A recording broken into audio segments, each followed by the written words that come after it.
a revisão da vida toda, que pode aumentar a aposentadoria recebida por muitos brasileiros. Quem explica pra gente é o Vitor Moraes.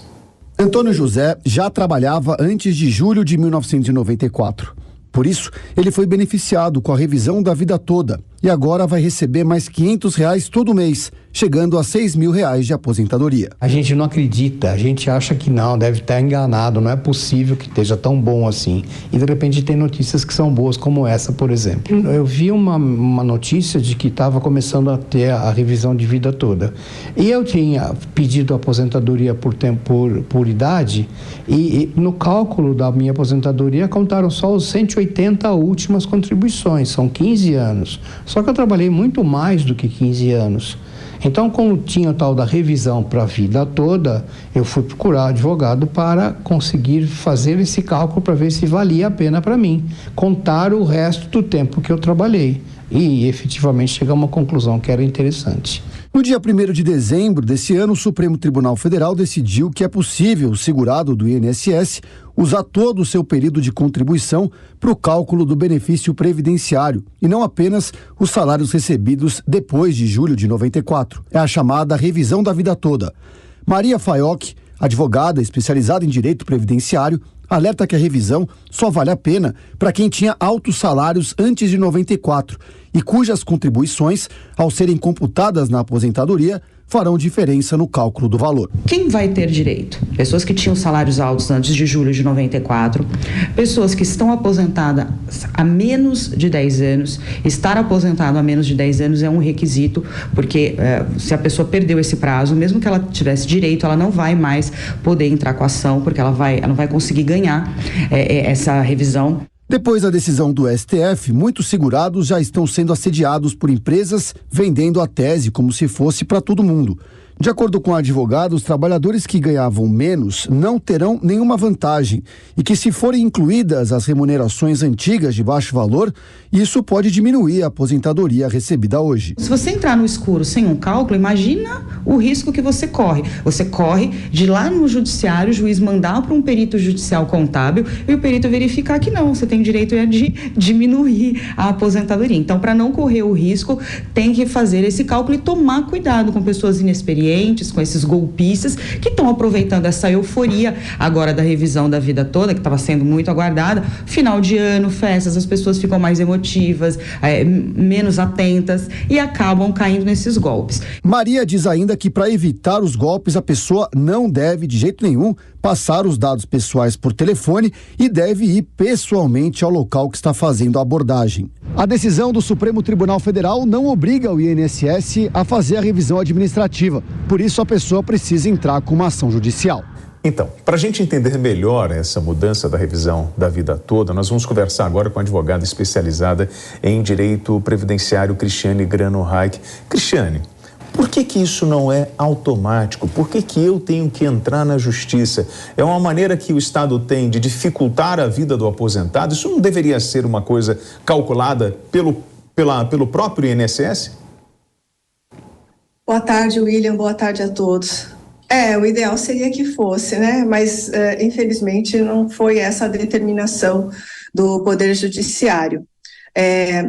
Isso não impediria que o próprio Instituto, né, o INSS, reconhecesse essa questão e determinasse que administrativamente essa correção, esse recálculo fosse realizado.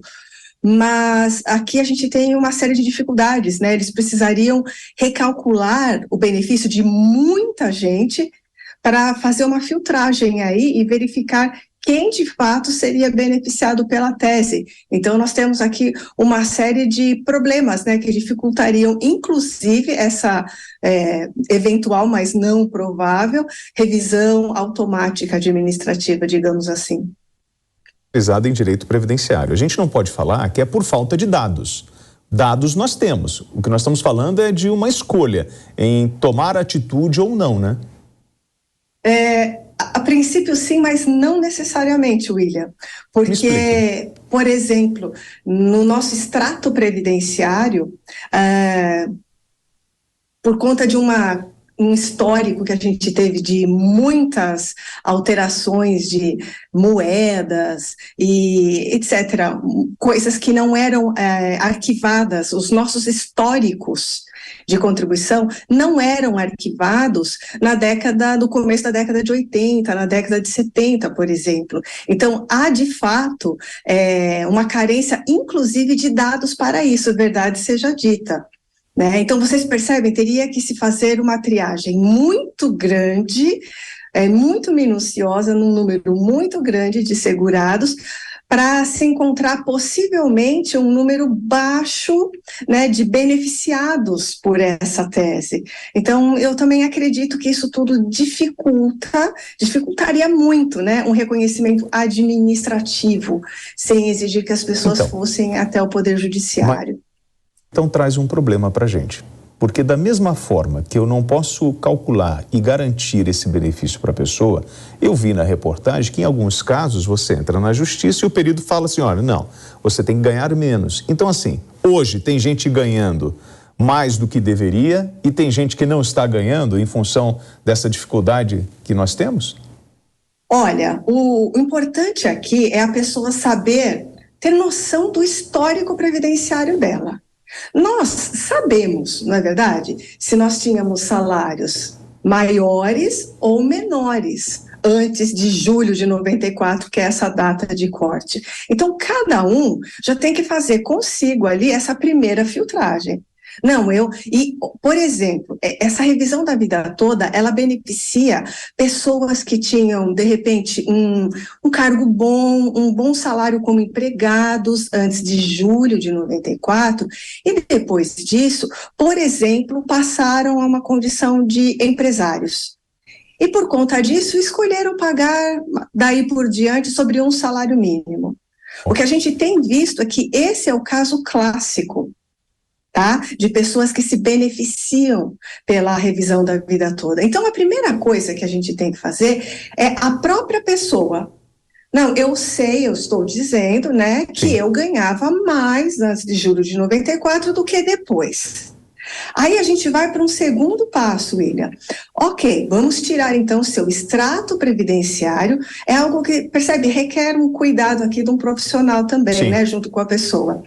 Vamos pegar o seu extrato previdenciário e verificar aí a segunda questão. Você se aposentou há menos de 10 anos? Como foi dito na reportagem, porque a gente tem uma questão aqui de decadência. Sim. Ok? Então, segundo ponto a ser observado. Terceiro ponto a ser observado, não se aposentou após a reforma da Previdência de 2019? Não, então ok. Aí, o último ponto a ser observado, há contribuições, você se recorda, a pessoa se recorda que os salários anteriores a julho de 94 eram de fato maiores, né, do que os que vieram depois. Todo esse período está no seu extrato previdenciário ou você tem contribuições no final, né, década de 70, começo da década de 80? Se essa for a situação, aí a gente tem que ir atrás de documentos dessa época. Documentos dessa época como a carteira profissional, o extrato previdenciário, recibos de pagamento, para provar, inclusive, a evolução salarial dessa pessoa, porque na época era uma inflação galopante, né? Então, se a gente tiver só o salário da contratação e depois lá o da rescisão, que está no termo de rescisão, pode não ajudar a pessoa, percebe? Porque Entendi. A inflação era muito alta. Cristiane Grano Reich, ela que é especialista, advogada especializada em direito previdenciário, queria agradecer a gentileza de você ter atendido aí a Jovem Pan nesse domingo. Um ótimo finalzinho de tarde para você e boas festas. Igualmente, para você e para todos.